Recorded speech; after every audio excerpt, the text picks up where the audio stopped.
চিনে যে কাজটা করা সেটা করবেন না দয়া করে।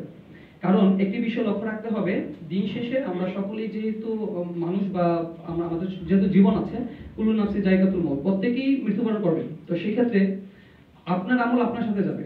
দুনিয়াতে এখন আমরা দেখতে পাচ্ছি যে 5ই আগস্টের আগে যারা অনেক অর্থ সম্পদের মালিক ছিলেন, দিন শেষে আজকে কিন্তু তারা অনেকেই হয়তো রাস্তায় ঘুমাচ্ছেন, কিন্তু অনেকের পরিবার থেকে বিচ্ছিন্ন। এটা আপনার সমাজে খুব কাছের আপনাদের ব্যক্তিত্বদের মধ্যে আছে।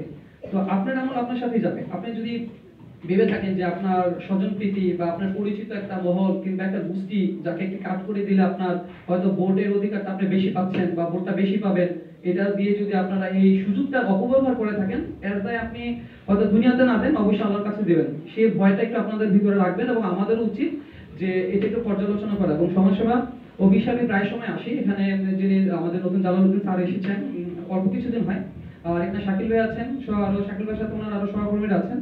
আমার প্রায় সময় ওনার অফিসে আসা হয় এবং একটি বিষয় দেখে খুবই ভালো লাগে যে ওনারা অনেক সময় কিছু বুঝে না। তো এটা যখন তাদের কাছে একটা প্রশ্ন যখন বারবার করা হয়, তারা ওনারা এটা খুব সুন্দর করে বুঝিয়ে এটা দিচ্ছেন। তো আমার তাদের কাছে অনুরোধ থাকবে, যারা সমাজকর্মী আছেন, যারা মাঠ লেভেলের কাজ করে থাকেন, আপনারা সশরীরে গিয়ে একটু বিষয়টা একটু যাচাই করবেন যে তারা কি আদৌ যোগ্য কিনা। কারণ অনেক প্রতিবন্ধীরা আছেন যারা প্রতিবন্ধী এবং দারিদ্রতার প্রভাবে আসে, তারা হয়তো দিন আনে দিন খেতে পারে না। অনেকেই বলে থাকেন যে আমাদের হয়তো ক্ষুধা নিবারণ হয়ে যাচ্ছে বা দেশের দরিদ্র মানুষের অভাব নেই, কিন্তু অনেকেই কিন্তু এটা পাচ্ছে না।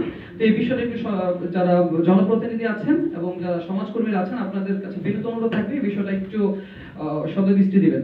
আরেকটি বিষয় হচ্ছে যেটি খুবই কষ্ট লাগে, এখানে আমার ছোট ভাই সবুজ আছে, ও একটি কম্পিউটার নিয়ে কাজ করে থাকে, বিভিন্ন সময় জিডি বা বিভিন্ন কিছু লিখে থাকে।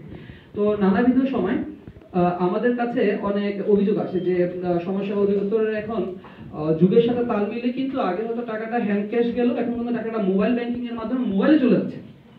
তো অনেক সময় দেখা যায় যে মানে মোবাইল নাম্বার হ্যাক হয়ে যাওয়া বা কোনো যান্ত্রিক ত্রুটির জন্য যে গ্রাহক আছেন, গ্রাহকের ফোন নাম্বার অনেক সময় টাকাটা জমা হচ্ছে না। প্রতি মাসে টাকা আসতেছে, টাকা আসার পর হয়তো কেউ ক্যাশ আউট করে নিয়ে যাচ্ছে বা টাকাটা আদৌ নাম্বারে যাচ্ছে কিনা এটা আমরা জানি না। যারা সমস্যা অধিদপ্তরের আইটি সেক্টরে আছেন, আপনারা এই বিষয়টা একটু গুরুত্ব সহকারে দেখবেন।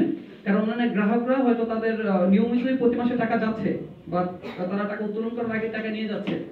এটা কেন হচ্ছে বা এটা করলে কি ধরনের সমাধান হবে, সেই বিষয়টা অবশ্যই দেখার জন্য অনুরোধ থাকবে। তো আর কথা দীর্ঘায়িত করবো না, আমার সাথে আমার অনেক আরো ছাত্র সমাজের প্রতিনিধিরা আছেন, ওনারা কথা বলবে। কথা কোনো ভুল ত্রুটি থাকলে ক্ষমাসুন্দর দৃষ্টিতে দেখবেন। আসসালামু আলাইকুম।